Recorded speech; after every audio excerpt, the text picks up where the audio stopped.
aku ke gunung-gunung, di manakah pertolonganku? Ayat ini mengatakan penjaga kita tidak pernah terlelap. Sedikit pun tidak pernah terlelap. Dia menjaga. Maka dari itu kita dapat terbaring karena kita tidak takut lagi. Kita dapat terbaring. Domba-domba itu terbaring kalau ada sesuatu kenyamanan, tidak terganggu oleh hal-hal yang lain. Bisa terbaring karena tidak terganggu oleh keadaan apapun juga. Domba adalah binatang yang penakut, yang mudah sekali sensitif. Maka dari itu dia akan terbaring kalau dia mengalami sesuatu kenyamanan. Di dalam kehidupan kita, Tuhan ingin memberikan kepada kita semuanya ini. Dan firman Tuhan katakan, Dia adalah gembala agung kita. Dia adalah gembala daripada kehidupan saudara dan saya. Tuhan mau menjadi Allah yang melindungi akan kehidupan kita, yang menjaga akan kehidupan kita, yang menyediakan, yang mengenyangkan akan kehidupan kita, sehingga kita dapat terbaring. Dia membuat kita, Allah kita memberikan, sehingga Dia make us lie down, membuat kita dapat terbaring. Maka itu dalam kehidupan kita, jadikan Dia gembala di dalam kehidupan saudara setiap hari. Ada amin saudara. Tuhan mau membaringkan, kadangkala di dalam kehidupan kita, Tuhan juga izinkan untuk membuat saudara dan saya terbaring. Kadangkala kita hidup seperti Superman. Kita kerja keras, tapi kadangkala Tuhan izinkan sakit melanda kita untuk kita bisa apa? Bisa review. Oh, aku nggak boleh demikian. Aku harus bersandar kepada Tuhan. Aku nggak boleh mengandalkan kekuatanku. Mengingatkan kepada kita untuk kita ini bahwa kita bukan Superman. Tuhan mengizinkan untuk kita berbaring dengan paksa, mengizinkan sakit ada dalam kehidupan kita, untuk kita mengingat adanya gembala di dalam kehidupan kita. Amin saudara. Dikatakan juga di dalam ayat yang kedua, dikatakan Ia membimbing aku ke air yang apa? Ke air yang tenang. Domba sangat sekali takut dengan air saudara. Karena domba tidak bisa berenang, saudara bisa bayangkan kalau domba itu berenang, seperti saudara pakai jaket leather yang tebal, ya, yang berbulu, and then saudara swimming dengan jaket itu. Ya, begitu berat rasanya kalau jaket itu basah. Nah itulah domba. Kenapa domba nggak bisa berenang? Karena memang kalau dia berenang dengan bulunya yang begitu tebal, akan berat sekali. Ya, kakinya yang kecil-kecil gitu ya. Dia nggak bisa mendayung saudara, berat sekali. Maka dari itu domba sangat takut dengan air. Maka dari itu gembala, kalau melihat adanya suatu air yang kencang, gembala itu tidak memaksa untuk domba-dombanya untuk minum dari air yang kencang itu. Domba itu akan membuat suatu lubang, suatu aliran air yang dialirkan kepada suatu lubang, sehingga ada seperti suatu kolam di situ. Sehingga domba-domba itu tidak minum dari air yang deras, tidak minum dari air yang kencang, tetapi domba-domba itu minum dari air yang ada di kolam itu. Gembala membuat sesuatu hal yang demikian. Maka dari itu saudara, saya bisa membayangkan apa yang dikatakan di dalam 1 Korintus pasal yang ke-10 ayat yang ke-13. Bahwa pencobaan-pencobaan yang kita alami adalah pencobaan-pencobaan yang biasa. Firman Tuhan katakan yang tidak pernah melebihin kekuatan daripada saudara. Inilah gembala kita saudara. Gembala kita tidak mengizinkan aliran air yang kencang untuk memaksa saudara minum. Tuhan tidak mengizinkan pencobaan demi pencobaan terjadi dalam kehidupan kita kalau saudara dan saya tidak dapat menanggulanginya. Ada amin saudara. Tuhan tidak pernah mengizinkan. Maka itu firman Tuhan katakan, pencobaan itu pencobaan-pencobaan yang lazim, pencobaan-pencobaan yang biasa, pencobaan yang saudara dan saya sanggup untuk menanggulanginya. Ada amin saudara. Bahkan dikatakan di dalam Mazmur pasal 32 ayat yang ke-6b dan ayat yang ke-7 dikatakan, sesungguhnya pada waktu banjir besar terjadi itu, tidak melandanya, engkaulah persembunyianku. Terhadap kesesakan, engkau menjaga aku. Engkau mengelilingi aku, sehingga aku luput dan bersorak. Dikatakan, Daud mengatakan, sesungguhnya pada waktu banjir itu terjadi. Banjir terjadi tetapi tidak melanda. Karena apa? Karena gembala kita adalah gembala yang baik. Tidak memaksa kita untuk minum daripada air yang deras. Pencobaan itu tidak terjadi melebihi daripada kekuatan saudara dan saya. Ayat yang ketiga, ia menyegarkan akan apa? Jiwaku. He restore my soul. Dia memulihkan aku. Firman Tuhan katakan, domba yang tersesat tidak dapat menemukan akan jalannya sendiri, tidak dapat menemukan jalannya pulang.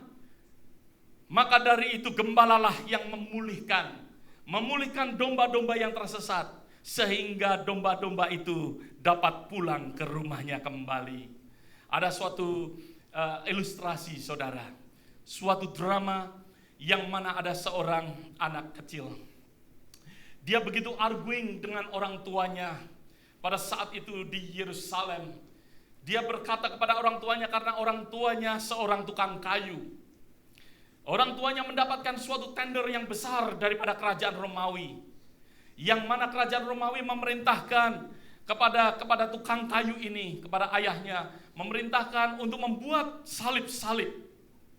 Karena kerajaan Romawi seperti biasa, dia menyalibkan akan banyak orang. Maka dari itu tukang kayu ini memaksa akan anaknya.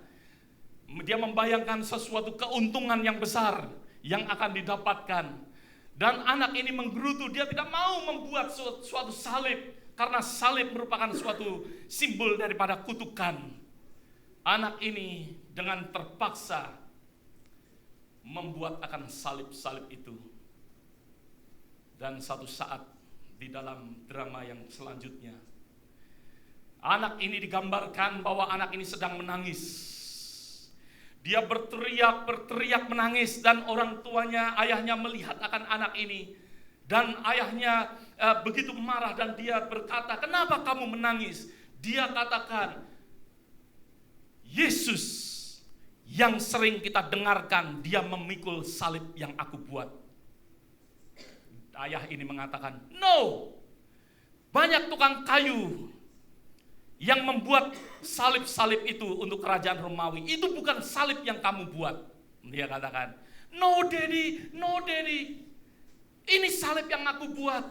Karena pada saat Tuhan Yesus terjatuh, aku melihat tulisan di salib itu.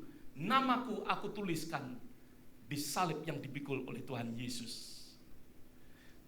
Gambaran daripada drama ini menggambarkan bahwa nama saudara dan saya ada di salib daripada Tuhan Yesus. Karena dosa saudara dan saya, Yesus memikul salib kita. Yesus mengampuni kita. Maka dari itu seringkali di dalam kehidupan kita tidak tahu jalan bagaimana kita kembali kepada Bapa. Tidak tahu sebagai domba kita jalan pulang kembali untuk hidup di dalam kebenaran kita. Sebagaimana Tuhan menciptakan akan manusia. Manusia tidak mempunyai jalan untuk kembali. Seperti domba yang tersesat. Maka dari itu di dalam Mazmur 23 mengatakan, dia adalah gembala yang baik. Dia yang menyegarkan, yang restore, yang memulihkan jiwaku. Yesus memulihkan akan jiwa kita melalui salib yang dia pikul. Melalui salib yang dia derita. Nama saudara dan saya ada di atas daripada kayu salib ini. Ada, amin saudara. 1 Petrus pasal yang kedua ayat yang ke-24 sampai ayat yang ke-25. Petrus berkata, ia sendiri telah memikul dosa kita di dalam tubuhnya di kayu salib, supaya kita yang telah mati terhadap dosa hidup untuk kebenaran. Oleh bilur-bilurnya kamu telah apa? Sembuh. Sebab dahulu kamu sesat seperti domba, tetapi sekarang kamu telah kembali kepada gembala dan pemelihara apa? jiwamu. Now you have returned, dikatakan. Now you have returned to the shepherd and overseers of your soul. Karena kita telah kembali. Kita telah kembali.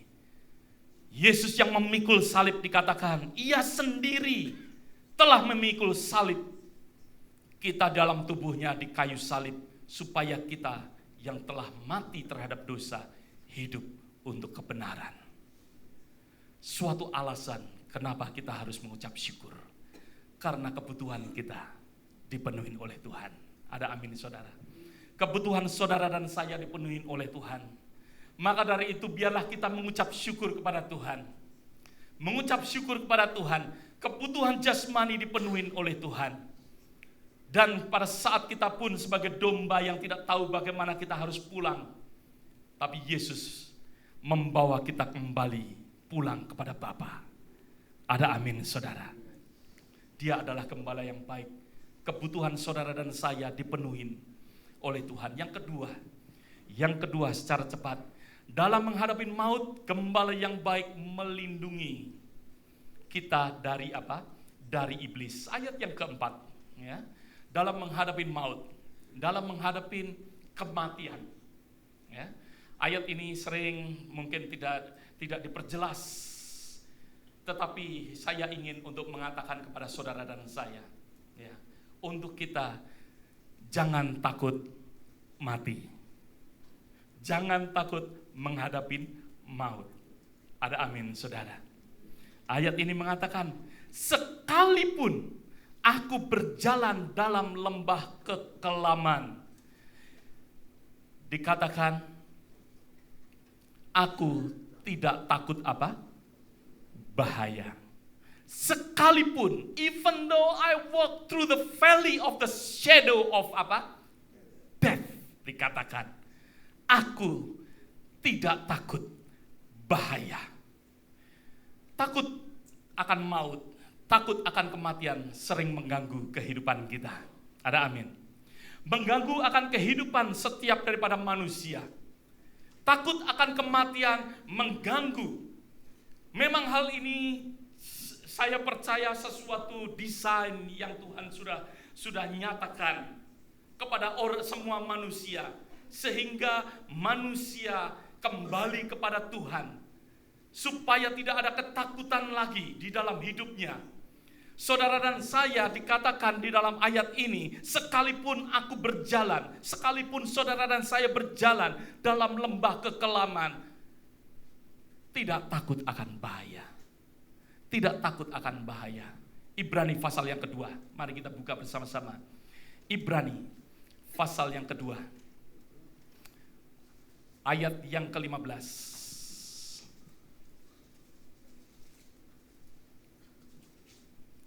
Saudara bersama-sama dengan saya. Amin. Ya, ayat yang ke-15. Dalam Ibrani pasal yang kedua.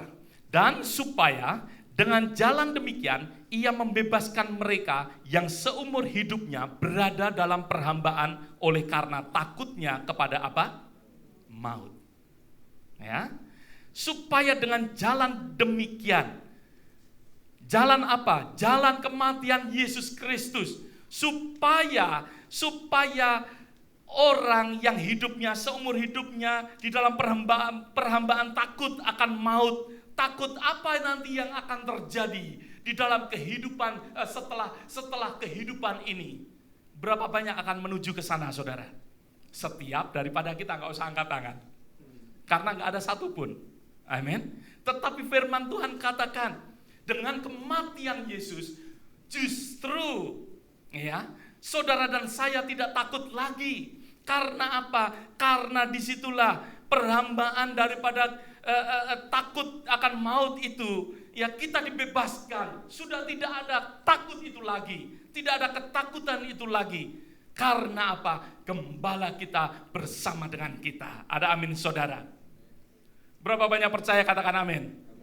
Amin. Karena Tuhan bersama dengan kita, meskipun nanti di dalam kehidupan kita menjelang akan harinya. Saya gak nakut-nakutin saudara. Tetapi hal ini perlu tahu saudara. Karena apa? Karena Sering ayat ini, ya, hal yang demikian saya pakai untuk orang yang menjelang akan saatnya pulang kepada Bapa. Saya ingatkan, jangan pernah takut.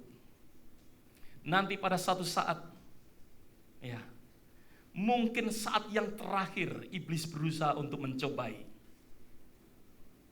untuk kita menyangkal Tuhan, untuk kita mengatakan no, aku akan tetap kepada Bapa. Yesus bersama dengan kita. Maka dari itu ini adalah alasan kenapa kita harus mengucap syukur kepada Tuhan. Karena sampai titik terakhir kehidupan kita pun kita dibuat oleh Tuhan tidak takut bahaya. Ada amin. Kita tidak takut kematian, kita tidak takut maut. Tuhan bersama dengan kita. Maka dari itu kita mengucap syukur. Ada amin, saudara.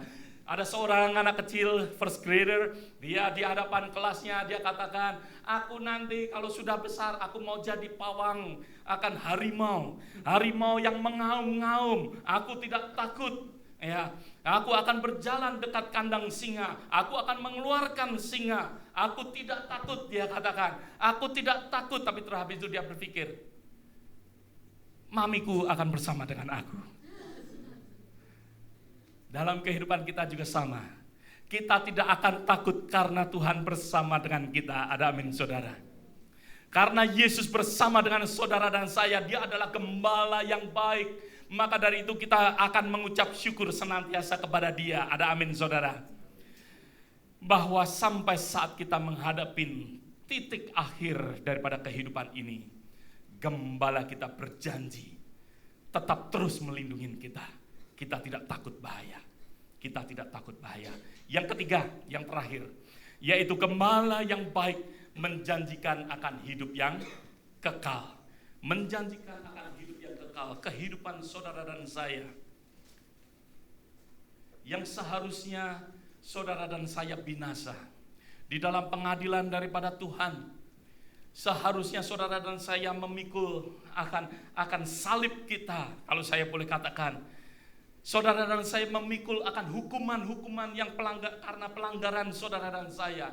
Tetapi dikatakan di dalam ayat yang ke-6, kita kembali di dalam Mazmur 23, ayat yang ke-5 dan ke-6.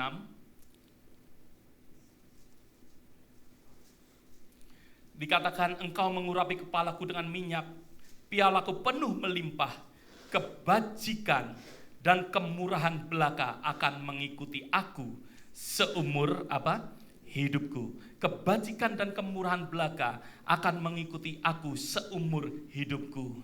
Dan aku akan diam dalam rumah Tuhan sepanjang masa, eternity. Ya, dwell in the house of the Lord.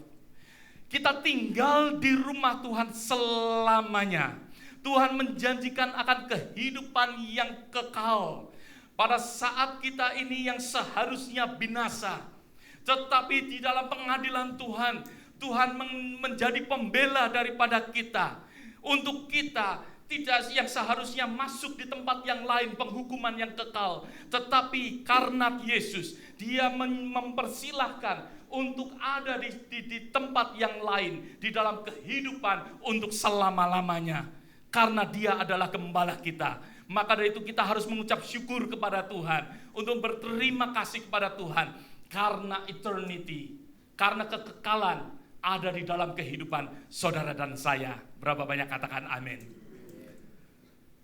Saudara coba bisa bayangkan saudara. Bagaimana kalau suatu hari, saat itu mungkin saudara janjian kepada istri saudara. Istri saudara mungkin pada saat itu sedang pergi ke salon. Dekat rumah mungkin nggak seberapa jauh. Tetapi karena mungkin ya dia nggak mau sanggulnya itu ya saudara. Dia lagi make up, sanggul. Ya, karena nggak mau nanti angin mengganggu akan sanggulnya yang bagus. Maka dari itu dia minta untuk dijemput. Tapi karena saudara asik bersama dengan teman saudara. Mungkin saudara pada saat itu pergi ke rumah teman saudara. Saudara mungkin asik main game. Saudara janji pada saat itu untuk menjemput jam 2 siang.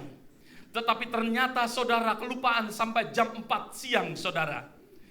Ternyata telepon saudara lihat. Wow, telepon saya mati. Ya, dilihat, wah, message 4 dari Mutia. Wah.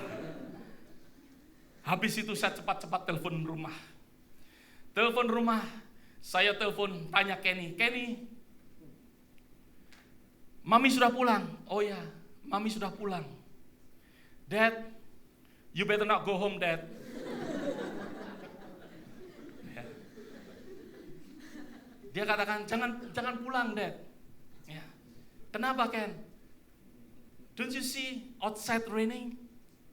Mami pulang jalan pakai hak tinggi. You can imagine rambutnya, Dad.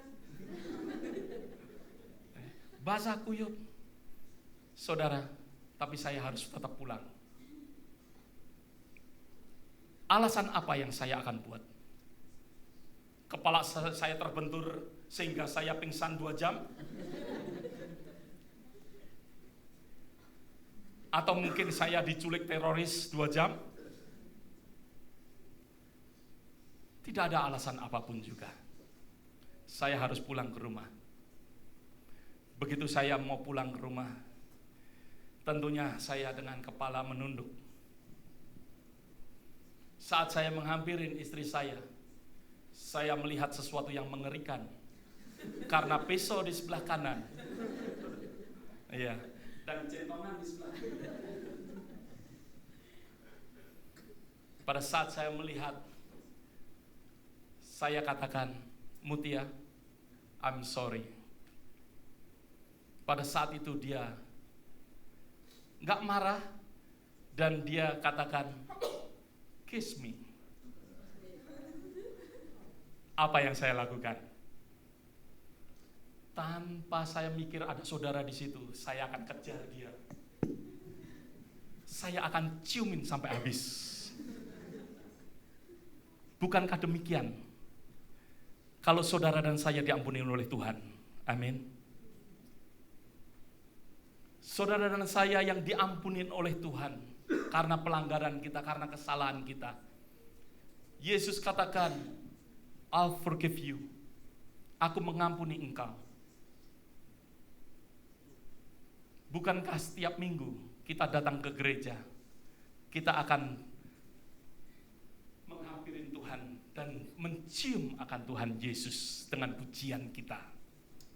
Ada amin, saudara.